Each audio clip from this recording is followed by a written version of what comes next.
দাঁড়াও, কোথায় যাচ্ছ? অফিসে। এত শুধু সেজে গুজে কেন? আবার পারফিউমও দিয়েছো? তুমি এভাবে অফিসে যাবে না।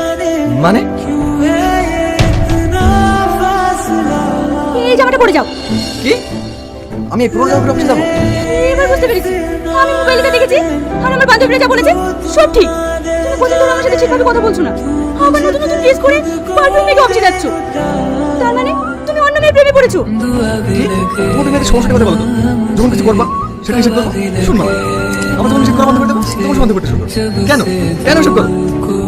আমি এসব কিছু জানি না। তুমি এভাবে অফিসে যাবে না, ব্যাস। পাগলামি করো না, আমার অফিসে দেরি হয়ে যাচ্ছে। সরে দাঁড়াও। না, আমি তোমাকে অফিসে যেতে দেবো না। অফিসে যেতে হলে এই ড্রেসটা পরে যাও। তোমার মাথা খারাপ হয়েছে? আমি এই পুরোনো ড্রেস পরে অফিসে যাবো? এবার বুঝতে পেরেছি। তার মানে তুমি সত্যি সত্যি প্রেমে পড়েছো। না, আমি তোমাকে এইভাবে অফিসে যেতে দেবো না। ছেড়ে দাও, ছেড়ে দাও প্রিয়া।